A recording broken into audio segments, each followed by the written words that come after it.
I extend the warmest greeting to each and every one of you under the sound of my voice. Assalamu alaikum wa rahmatullah wa barakatuhu wa jannatuhu. That is, the peace of God be upon you and his mercy and his blessings and his paradise when you leave here, and when we leave here, inshallah. I have entitled this particular workshop, 61 Seed Words to Harvest Light from the Glorious Qur-aan, and some Quranic Arabic jewels. And pardon me for being real quick, or quick as I can be, so I can cover a lot of information, inshallah.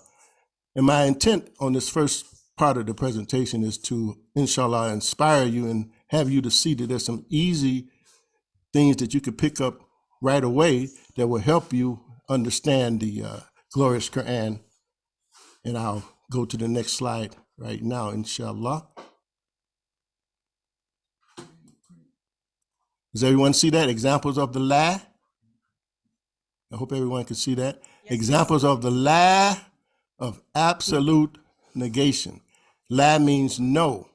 And so we know that when we say our kalimat or our declaration of faith, we say, La ilaha illallah. And you see that red H there with the fatha over the top? That fatha over that ha lets you and I know that this la is the la of absolute negation and canceling out of the existence of that noun that comes after it. So normally, if you just did regular grammar, it would be la ilahun. But no, Allah didn't say la ilahun. He said la ilaha, like a hatchet, cutting off that little small alleged deity, and then illallah. So really it's saying to us, there's absolutely no deity except the one and only deity. So if you call in the adhan and you say to me and you say to the audience, La ilaha, and you put some longevity or some elongation on that ha, then you have defeated the very purpose of why the fatha is there on that word deity. So again, La ilaha. I hit that into your head, I hope. Illallah, except the one and only deity. Let's move on. We have another example of the la of absolute negation in the phrase, La ikraha fit din. Absolutely no compulsion in religion. So Allah is being emphatic. So when you read the Quran, you need we need to get the emphasis on the emotional impact that understanding the Arabic grammar will cause you to have, and then you will be responsive to the message, inshallah. Let's move on. Then another example is the one that most of us know. ذَلِكَ الْكِتَابُ لَا رَيْبَ فِيهِ. We have لَا رَيْبَ. You don't see it on the screen here. It's a mistake on my part. But we have La Rayba in that particular ayah in Surah Baqarah. He could have said La Raybun, put an un on the back. No, he didn't do that. He put a fatha there to let you and I know you shouldn't entertain at any second or any moment that there's some reason for you to doubt the authenticity of the Quran. In another example that you see here, I'm looking at it now. Fala rafatha wala fusuqa wala jidala. Those red letters there, the tha, that's causing the la in front of it, where we got fala to be the la of absolute negation. So God is telling you and I, when you go to Hajj, I don't want none of that stuff. I don't want no obscenity, no wickedness, no disputing and wrangling. And he's being very emphatic about it. But yet we know that sometimes, I hate to talk negative, but sometimes the Nigerians are known notoriously for going over there with their knives ready to snatch your money belt off of your waist, So Allah is emphasizing this very strongly. Another example that we have here in the Surah 10, verse 64, La tabdila khalqa li kalimatillahi. That is, there can be absolutely no change in the direct declarations of Allah. So what does that mean? That means simply that when God says a thing, he don't alter it and change it. he says it one time, and you all know he said, kun fayakun, be, and so it is. So he's not a being that has any properties of indecisiveness. Moving on.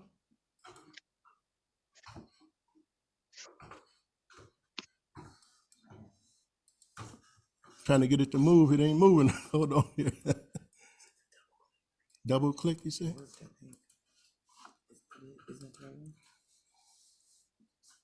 Okay, yeah, here we go. Yeah, here we have it. Let there be absolutely no change in the human created patterns of Allah.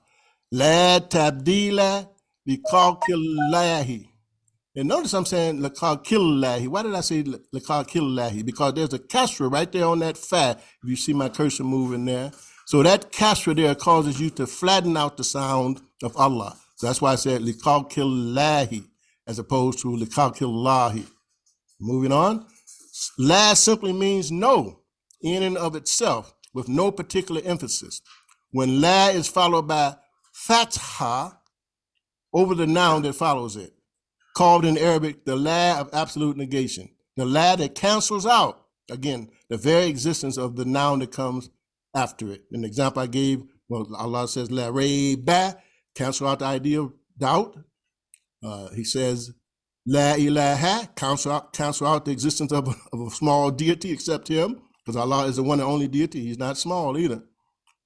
So I hope that's clear, and you should know that that's a powerful tool that Allah uses in many, many ayahs of the Quran, the la of absolute negation. So I hope you will remember never to lengthen that ha on la ilaha. La ilaha, I'd have to say, nope, that ain't gonna get it. So I encourage you to tell others, and this is solid Arabic grammar, inshallah. All right. So here's the Dalik al-Kitabu right here, but we'll move on from that. Is it moving? Hold on, I'm sorry. Going back. It's going back here. It's supposed to forward. Let me see here. Hold on, bear with me here. Okay, here we go. The la of intensity. Now this is just L with a fatha. Surely, surely the humanity to his Lord is extremely ungrateful. This is in the Surah 100. In fact, we know that this surah is talking about horses, right?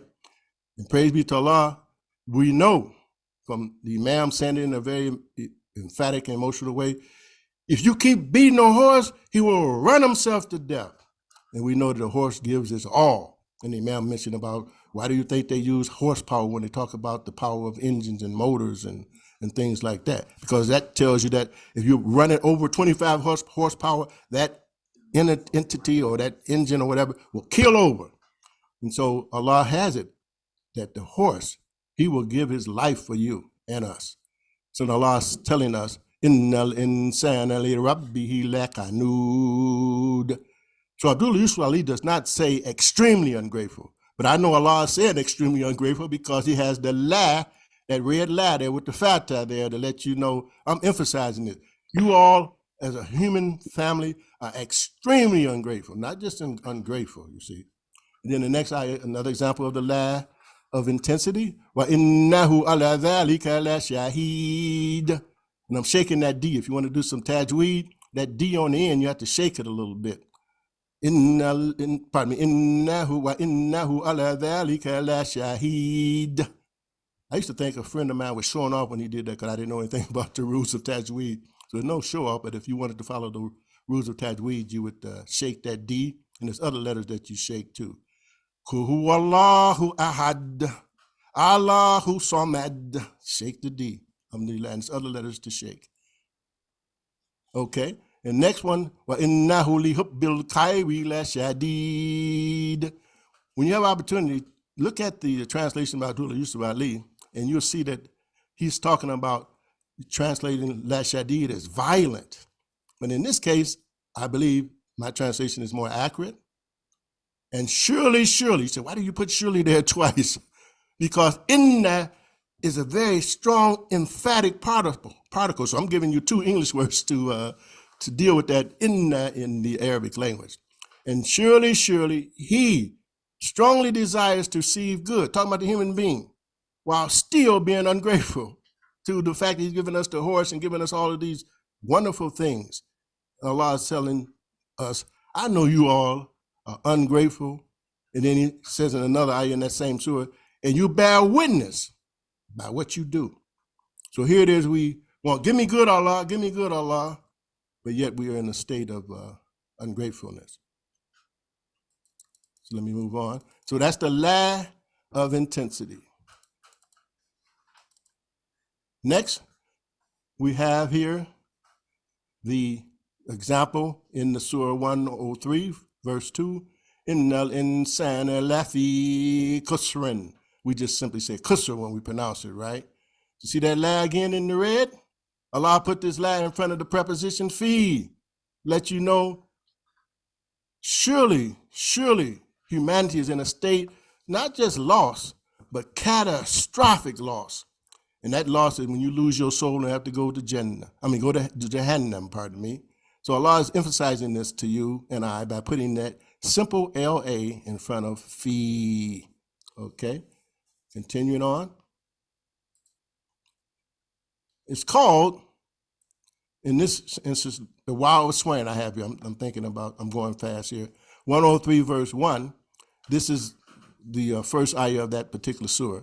Wala asr. That's what we usually say, right? But there's an E on the end. See that E right there? That's a kasra. So this Y in front of it makes this construction called the wow of swaying, where God is swaying by this thing. I swear by time, human being, not just by the token of time through the ages. Allah said, I swear by time that if you don't have faith and practice righteous deeds and exhort one another to mutual patience and constancy, you will be in a state of catastrophic loss. So you should know that Allah uses the wow of swearing many times in the Quran. He swears by the sun. He swears by the moon. He swears by the horses that run with the panting breath. Continuing on here. So I'm translating it as, I, Allah, emphatically declares, by the time I have created, that you and those who don't practice righteous deeds and have faith and join in the mutual teaching of truth, patience, and constancy, you will be in a state of, again, catastrophic loss. So moving on. Here is the fa of consequence, just a little F, F-A. The fa of consequence, the fata means because of a particular act, a particular fact or act, something else is a result or consequence. And here's a beautiful example from the Quran. وَالَّذِي قَدَّرَ فَهَدَى. It is he who has given the ingredients and possibilities for his creation. Consequently, he guides the creation by the ingredients, right, that he has put into the animals and to us, and so on and so forth, in the trees and whatnot. You got trees that live 2,000 years and whatnot. Praise be to Allah. Let's continue. I think that's clear. That five consequence, very prevalent in the Quran. The next is the energetic noon. I really like this one. I remember when I first learned it. The energetic noon is a N with a shadda fatha on it. The energetic noon is the noon with shadda plus fatha added after the present tense verb for a strong emphasis. Here in red, I have a portion of this ayah 4:119 that I mentioned the other day that Allah caused my finger to go to when I was riding in my car going to Cleveland. I just didn't even look at the Quran, just flipped it over, and Allah put my finger on the verse. Praise be to Allah. So this portion of it says, "Fala yugayiranna khalqallah." You hear the emphasis of that just from the sound. I'm going through all that gymnastics just to say it, right? "Fala yugayiranna khalqallah." And he, talking about shaitan, will change the creation of Allah. And there's no explanation needed there. We know how they have changed a lot of stuff. And men wanting to be women and vice versa, right? So let us continue. Again, the energetic noon, just a little shadda fatha on the end of a word gives a whole new picture of emphaticness. Okay, let's move on here. Oh, I got a goat for y'all. Not the greatest of all time, though. You see those two little protrusions on that goat? I never noticed them until I started studying this particular verse. But anyway, those are called wattles. And according to scientists, they have no value to the life of the goat. It's just cosmetic, just like women wear earrings. It has no real value. Might bring them some attraction and make them feel good. Or men wearing, different diamonds and watches and etc. So it's cosmetic, if you will. So in Allah's Qur'an, I wanted to express to you real quickly how there's coherence in the Qur'an, and you have to start looking at it. How do I tie this verse in with the next verse, or the flow of the ayahs in the surah, So I read a book called Coherence of the Qur'an by Mustan Samir out of Youngstown State. It was his dissertation. And it's a very valuable book, and it's still on the market today, I believe. Again, the coherence of the Qur'an. So in this in this surah, 68, Allah reveals, وَإِنَّكَ لَعَلَى خُلُقٍ عَظِيمٍ. Translated, surely, we got inna there, you standest on an exalted standard of character. This is Abdullah Yusuf Ali's translation. And most of you know the Imam that said, we are the crown of the creation. So you are a magnificent creation. Adim means magnificent and great also. So when we get to ayah 13, Allah talks about another type. It says, Utulli ba'da dhalika zanim. So the zanim, what is the zanim? The zanims are those wattles on that goat, and they have no value. So if you read the Muhammad Asad translation, he says that some people that exist, they have no purpose or value for the social order. So Allah is telling you, Muhammad is standing on that standard of excellent, exalted character, but then you got something that's low, they have no use, and they're just what? Fuel for the fire. But we don't know who is fuel for the fire and who will repent. And we don't know if we are fuel for the fire either. So Allah is giving you some coherence by letting you know this is the one you should follow, Muhammad, and these are the people that you should shun, the zanims. Praise be to Allah. So let me continue here. The hypothetical if, and I mentioned that in the khutbah yesterday, lao, like ow, lao. The particle lao rhymes with the English word wow. Lao is used many times in Quran to preface a verse that is metaphorical or symbolic of something. In many instances, lao is used to indicate hypothesis and is translated into English as if. In the verse that I recited yesterday, "Law anzalna hadha al-Qur'ana ala jabalin ra'aytahu khashiyan mutasaddian min khashyatillahi wa tilka al-amthalu nadribuha lin-nas la'allahum yatafakkarun." And had we sent down this Qur'an on a mountain, a hard-headed person, that's what my tafsir of it is. Do I have the right to do tafsir? I think so. And Allah says, you saw it. Abdullah Yusuf Ali says, you would have seen it. But we know la ra'aytahu means the past tense. The Quran came down on this hard-hearted person, and you saw him humble himself and declare, La ilaha illallah. But he didn't send it to the hard-headed person. He sent it to Muhammad, who still had yet much of his Ummiyin nature left. And he was a worthy recipient of it. So then Allah tells us in this verse, continuing on, you saw it humble himself or herself and break into pieces for fear of his or her Lord. Such are the parables we propound or beat into the humanity in order that they will reflect and ponder. So lao is used many times. It has it in that beautiful ayah where it says, and if all of the trees were pens or writing implements, and all of the seas were ink, and you added 7 oceans there too, ma nafidat kalimatullah, and you could not exhaust the wisdom of God. If you had all of the writing material you need and all of the implements you needed and all of the ink that you needed, you can never exhaust the wisdom of God. Real quickly, I think that this is an affront, direct affront to, in the Bible language, it says, in the beginning of the Word was the Word, and the Word was God, and the Word was with God, and the Word took on flesh. Saying that God is a word. And God said, no, I'm not a word. I gave Jesus as a word, but I'm not. You can write words forever and ever and never be able to get to me, because I am El Alim, and I am inexhaustible in terms of the knowledge and wisdom that I possess. This is Allah speaking. Praise be to Allah. Now, this is the part that I really want you to understand, because this is what inspired me to see that I can learn this language. I had a professor, I call him professor, he didn't have a degree, but Roland Saphir out of Detroit.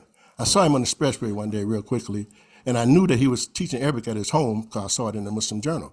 So I just waved to him, get off at the next exit. So he got off at Mount Elliott and I-94 here in Detroit. And I said, I want to learn Arabic, man. This is back in the mid-70s. And he said, yeah, I told myself I wasn't going to have any more students because they've been so inconsistent. But he said, but if you promise to come every Saturday on a regular basis, I'll teach you. And so I did that. And then from learning with him for about 9 months or so, I went to Dr. Abdul Munam Shakar's class by the beckoning of him and others, and also by the beckoning of our illustrious leader, Imam Muhammad. In fact, Imam Muhammad came to the university one time and was pushing the program there. So I thank Allah for his beckoning and the beckoning of others as well. So this word, li, for those of you who read Arabic and those who can read transliteration, you can see it there. Li yatasammanu. That li is what we call the li of command. Transliteration. You can see it there. Li. Vibration back. I don't know why on my mic here. But at any rate, this word yatasammanu includes all of the letters of increase. Now listen carefully to the various root verbs. This word literally means they are increasing, augmenting, or fattening themselves. And for those of you who know something about Arabic grammar, this is the subjunctive case, subjunctive. So I repeat, these are the letters that you see there that are mixed into the steak of the word. You know, they say that the best steak is one that got a little fat in it too, right? So look at that, analogy as we go through this. So these are the fat letters. This is not the steak letters. These are the fat letters, okay? So I got a verb there at the bottom, basara. That means he perceived or he saw something with the physical eye, but also to see in the mental vision as well. So what I would do to add some fat to this letter, I could mix a ya at the front or a M in it somewhere, or a S and a T to make the 10th form, and so on and so forth, and build body and substance to the naked verb, if you will. So let me continue here. Li yatasammanu. We're going to be talking about that over and over again here in the next few minutes, inshallah. The li, prefacing this word, is called the lamb of command, as I mentioned. When yatasammanu is prefaced by the lamb of command, it means let them increase themselves. And again, all of the letters of increase to the root verb are contained in yatasammanu. And here are the letters again. Y, T, S, M, N, W, and Aleph, or A, if you will. So remember these letters as we go. All right. Now, I'm going to give you a word that you know. You see it in blue there? Takbir. It's not tabir, but it's takbir. You got to put a rest on that K. Takbir. And what happens after we say takbir? Allahu Akbar. But we could say, Allahu Akbaru min kulli shay. So this Akbar that you see here is a comparative form. So if you got a comparative, you got to have some comparison to something. So what is Allah being compared to? Everything. And Allah says that he is greater than anything. or everything. Again, Allahu Akbaru min kulli shay. So when we at the house here with my family and we praying and whatnot, every time we come up from the prayer, I say Allahu Akbar. I say takbir 3 times. They say Allahu Akbar. Then we end it with Allahu Akbaru min kulli shay. Okay. Praise be to Allah. Praise be to Allah. So look at this word takbir. You see it in the Arabic there? The blue letters are the fat letters. The black letters are the steak letters. So you see that to get this word takbir, you added a T on the beginning and you lengthen the ba with the ya. So you see those two steak letters being, those 3 steak letters being intermixed with the ta and the ya. So if you didn't know what this word meant, you want to go to the dictionary, you got to be able to separate the steak from the fat, right? And that's what we're doing here with this word, praise be to Allah, yatasammanu. And who designed this? Only Allah knows. And what I'm talking to you about right now, I don't know of any books that this information is in except the book that I wrote. You might say, where did I get it from? I got it from Shahid Bashir. He taught me, he taught Roland Safir and Imam Salim Mukman and others about this word. And I was blessed to expand on it. You'll see some of my expansion as we go here. So this is the powerful word. But it's going to break down at some point, because sometimes these letters are steak letters. That's when the confusion come in. But there's a remedy for it if you learn the 10 forms of the verb and the 61 words that I've talked about to harvest insight from this Qur'an. Okay, so here's another word here. Mustakbirun. You got a bunch of letters there, right? You got a meme, a sin, a ta, a k, a b, a r, a wow, and a noon. So your question and my question to you, if you following the flow of what I'm talking about, show me or tell yourself as you look here, what are the steak letters and what are the fat letters? But in reality, I made it easy for you, right? The red are the fat letters, that is the augment letters or the added letters, and the steak is right in the middle, right? The K, the B, and the R. So that lets you know that this word is a part of the family of Akbar, part of the family with Takbir, right? Akbar is a comparative meaning greater, right? But this, with the wow and the noon on it at the end, makes this a plural, right? El-Mukminun, the believers.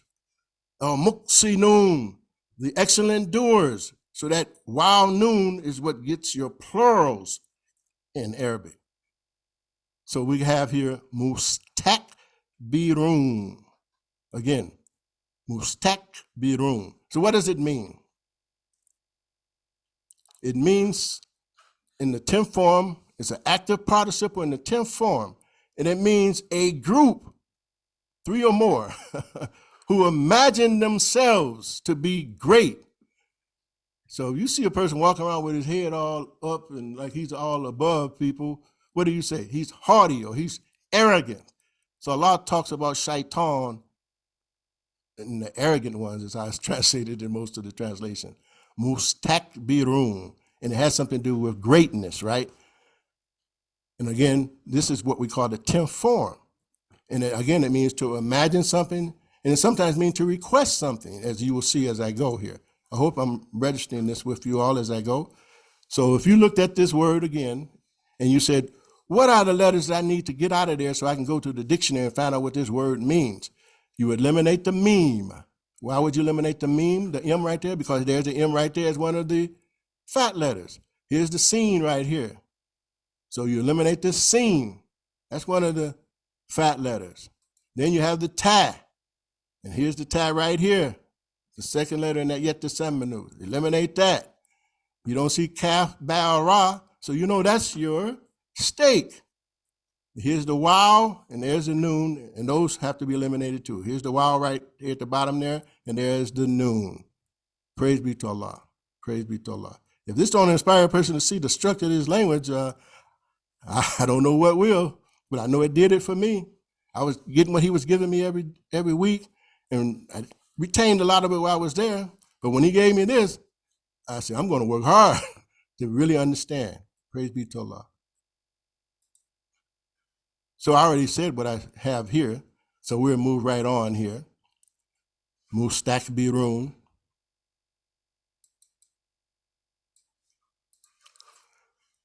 The augment fat letter word again is yetasammanu. It's not always reliable. Why? Because some words and nouns have fat letters as a part of the stake, as I indicated earlier.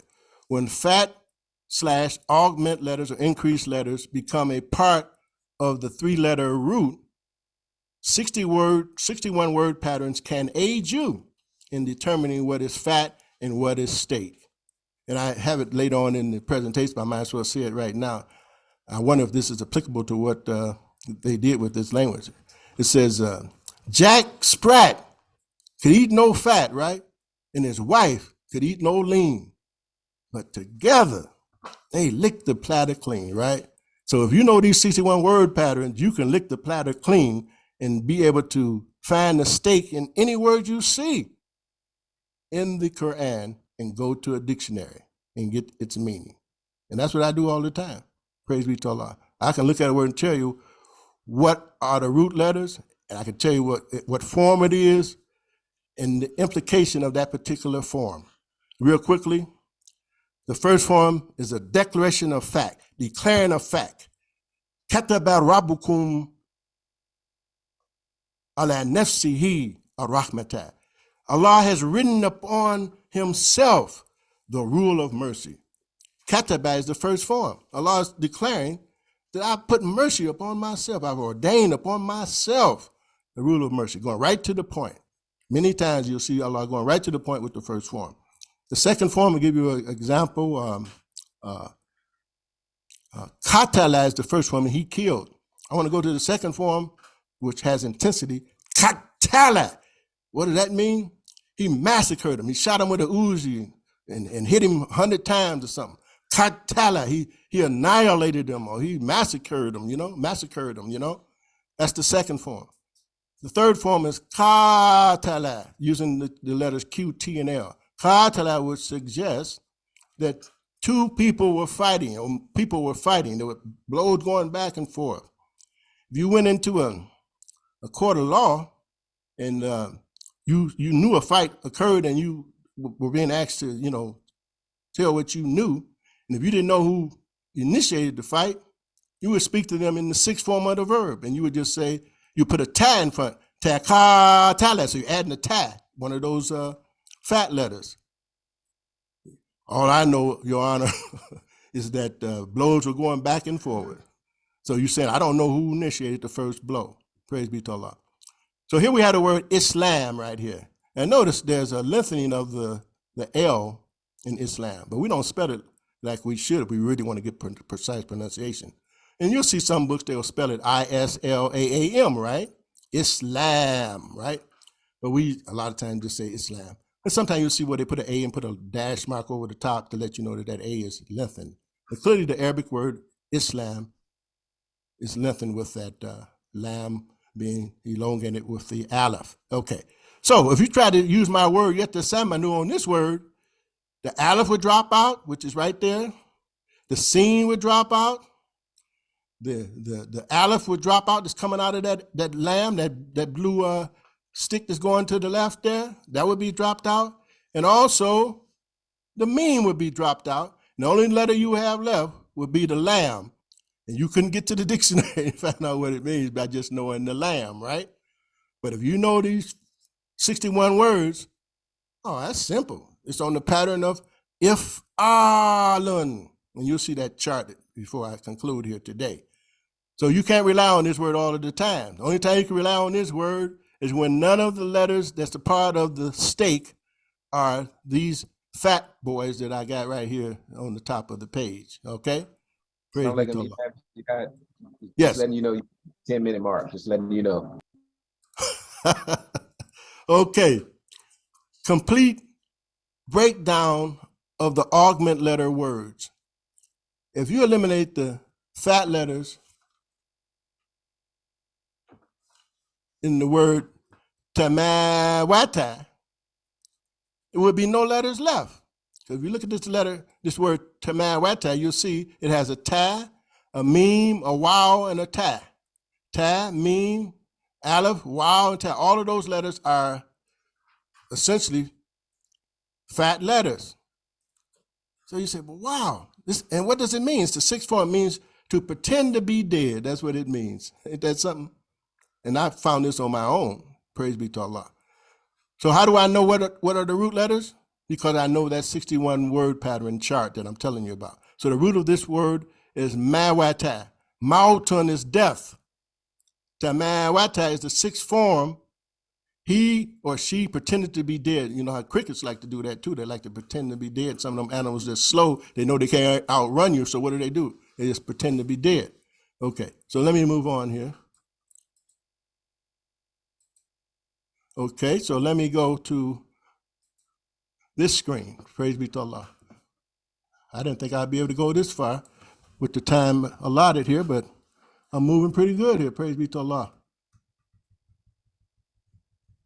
Now, this is what you got to get to right here. The basic 10 forms of the verb. You got to understand this. And so when you're reading the Quran, these words should be popping out into your consciousness where you say, well, that's on the pattern of the fourth form. That's on the pattern of the third form.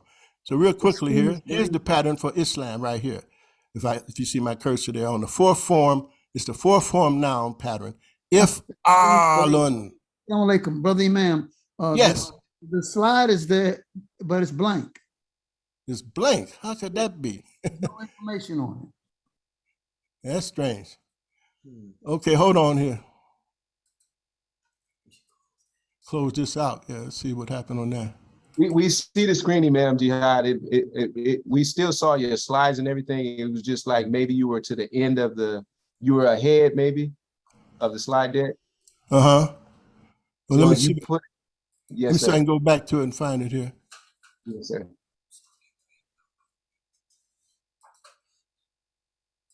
How about now? Yes, sir. We're there. You see it? Yes, sir. Oh, good. Okay. If you master this, I'm telling you, a whole new world will open up in your understanding and our understanding of the Quran. There's much more that you can learn too, but this will be a great tool, a great help, inshallah. So let me just quickly say here, give you an example. Let's go to the fourth form pattern for the active participle.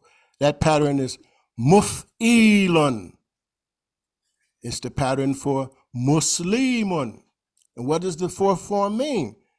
A state of becoming, causation, dynamic, sometimes caused by Allah. So you should know that the word Muslim means that you are in a state of becoming more and more submissive to Allah. And we know that Allah is the one that causes it. So once you and I become Muslim, there's some movement. It has dynamism in this form. And this fourth form also has something to do with causation by Allah. So there's much more that we could say, but I do want to let you know that if you secured my book, The Language of Revelation, all of this is in there, and I'm giving you examples of these word patterns in action in the Quran that will give you light and understanding and will help you in your taqwa, help you in your motivation in your life to get some money, help you in all aspects of your life. I remember when I wrote this book, a lot of people won't believe me, so he's just talking. But I had so much drive and energy to do this book that Allah had me where I spent over 48 hours more than once and didn't sleep. Wallahi. My parents, I mean, my wife and family know that, So I want to, try to come to the conclusion here, and let me go to the next page here, and we'll be trying to wrap this up.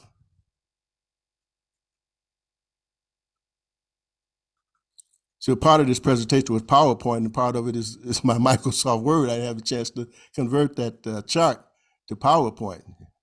So this is the Arabic and alphabet sound system. And if you master the sounds in the Arabic alphabet, which is not difficult, you're well on your way to understanding the language. So again, Let me just say something else about this. Aleph ba ta tha, Jim ha ka, dal thou ra, zain sin shin, sod dod ta, tho ein gain, fa kof kaf, lam mim noon, ha wow yeah. So if you are seriously a student of this religion, then it behooves you and I and all of us to be students of the Glorious Qur-aan. You can be a electrician and a businessman, whatever, but this should be a part of your profession too, to be a student of the Qur-aan, so that you can get light for yourself, light for your family, increase your taqwa, increase your drive and your motivation and your regard for Allah, subhanahu wa ta'ala, that is highly glorified and exalted is He. So I'll conclude right there by making a beautiful dua. Rabbana atmim lana nurana waqfir lana innaka ala kulli shay'in qadir. Our Lord, complete our light for us, forgive us, for surely you have power over all things at all times. I say at all times, that's very important, because in that phrase, Wallahu ala kulli shay'in qadir, there are no verbs. So you should know that Allah controls the hurricanes, He controls the wind, the tornadoes, all of it at all times. He don't intervene. He got control at all times. And that's very important for the psyche of the human being to remember that and to know that.